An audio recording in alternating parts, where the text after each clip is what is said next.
Stop scrolling right now and listen carefully. What Miles Wei said in one private moment may decide the fate of everything you think you know about Dylan Wang and Shinyu. Watch till the very end. Leave your opinion in the comments. And ask yourself this one question. If you were Dylan, would you run back now or stay silent forever? The night was unusually quiet when Miles Wei found Dylan Wang alone in the studio lounge. The city lights glowed faintly through the windows, but inside the room the air felt heavy. Dylan sat on the couch staring at nothing in particular, his phone face down beside him, untouched for hours. Miles could tell immediately. This was not exhaustion. This was regret. You are losing her, Miles said, breaking the silence. Dylan did not look up. I already made my choice. Miles exhaled slowly and sat across from him. No. You made a decision. That does not mean she is gone yet. But she will be if you keep waiting. That was the moment Dylan finally looked up. His eyes were tired, guarded, and filled with something dangerously close to panic. Shinyu had been distant for days. Not angry. Not emotional. Just calm. And that scared him more than tears ever could. She is changing, Miles continued. And when she finishes changing, she will not come back. Not even if you ask. Those words hit harder than anything Dylan had heard all week. Earlier that day, Shinyu had arrived on set with a different presence. She smiled, but not in the way that asked for reassurance. She spoke, but not in the way that invited conversation. She moved like someone who had already made peace with something painful. Dylan noticed. Everyone did. She no longer waited for him to notice her. Back in the lounge, Dylan ran a hand through his hair. You do not understand. If I go now and say the wrong thing, I could make it worse. Miles leaned forward, his voice firm. Doing nothing is already making it worse. There was a long pause. Do you know what hurts the most? Miles added quietly. She is not angry at you anymore. She is letting go. That is the point of no return. Dylan swallowed hard. Across the city, Shinyu sat in her apartment packing away things she no longer needed. Old scripts, photos folded carefully, placed into a drawer she did not open often. Memories were being handled gently, not with bitterness, but with closure. Her phone lit up several times. Messages from friends. From coworkers. From people checking in. Not from Dylan. She turned the phone face down and continued packing. Back with Miles, Dylan stood and began pacing. Every step echoed with memories. Late-night conversations. Quiet laughter. The way Shinyu used to look at him like he was home. What if she does not want to hear from me? Dylan asked. Miles answered, without hesitation. Then you respect it. But if you stay silent, you will never know. And she will assume you did not care enough to try. That thought broke something inside Dylan. The next morning, Shinyu arrived early. The sun had barely risen. She stood outside the studio, breathing in the cool air, grounding herself. This was the first day she felt steady without forcing it. Then she heard footsteps. She turned.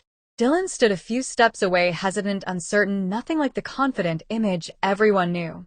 For the first time, he looked afraid of losing something he could not replace. Shinyu, he said softly. She did not respond immediately. She simply looked at him, calm, unreadable. I was told not to wait, Dylan continued. And I realized waiting was the mistake. Her expression flickered, but she stayed silent. Miles' words echoed in his head. Act fast before she changes her mind. I do not know what you are feeling, Dylan said. And I will not pretend I do. But I know this. If I walk away, without saying anything, I will regret it for the rest of my life. Shen Yue finally spoke. You already walked away once. Yes, Dylan replied. And I was wrong. The silence stretched between them. Not hostile. Just heavy. She looked down briefly, then back up. You cannot come back because you are afraid of losing me. That is not fair. I am not, Dylan said. I am here because I finally understand what losing you would actually mean. That moment did not explode. There were no raised voices. No dramatic declarations. Just honesty standing exposed between two people who had waited too long. From a distance, Miles watched, knowing this was all he could do. The rest was out of his hands. Fans would later notice the change. The quiet conversations. The shared space. The tension that felt unresolved but alive again. But nothing was certain. Shinyu did not promise anything. Dylan did not ask for forgiveness outright. They stood at the edge of something fragile, something that could still go either way. And that is what makes this moment unforgettable.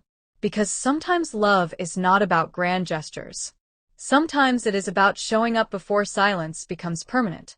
The question now is simple. Did Dylan act fast enough? Or did Shinyu already change her mind?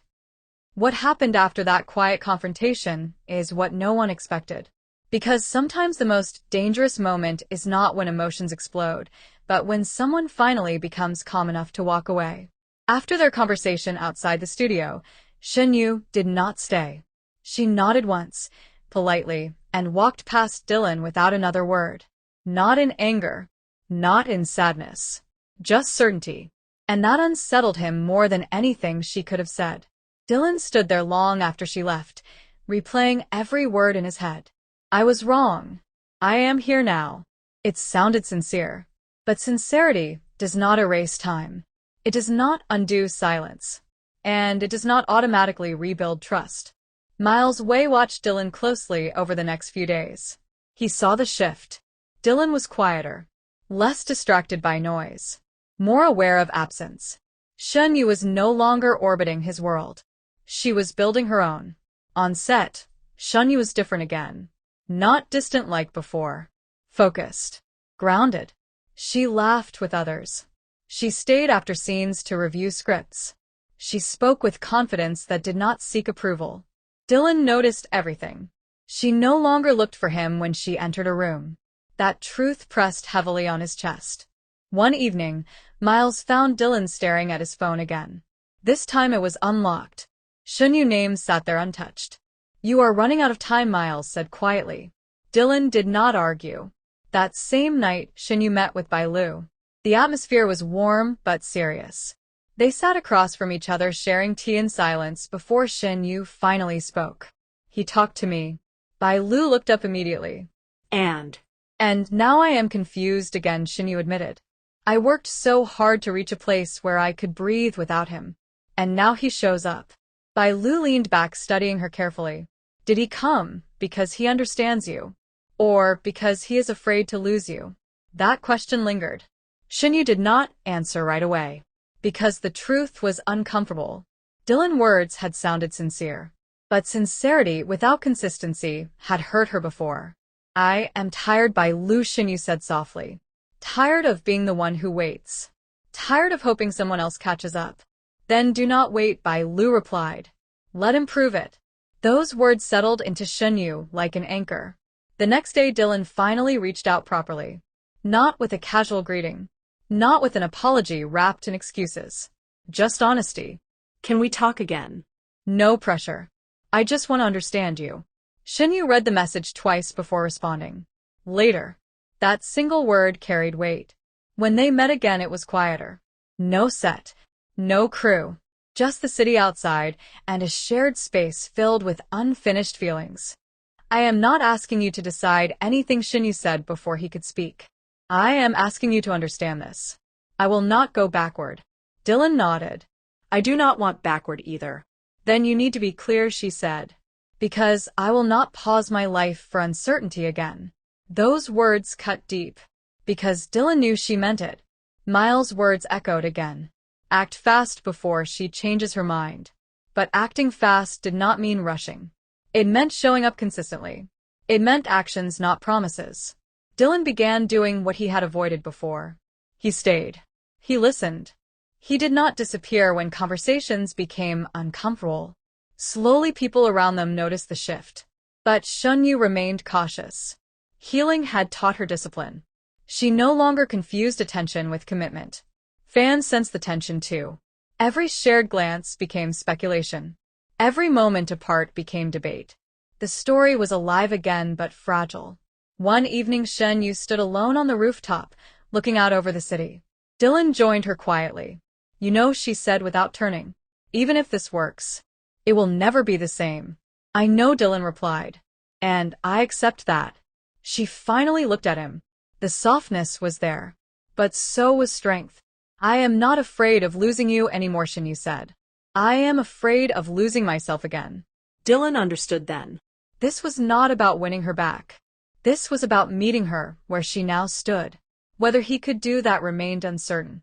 And that uncertainty is where this story now lives. Because love does not end when someone leaves. Sometimes it truly begins when they stop waiting. The question now is not whether Dylan wants Shinyu back. The question is whether he is ready for the version of her that no longer needs him. Stay with the story, because the next part brings a choice that cannot be undone.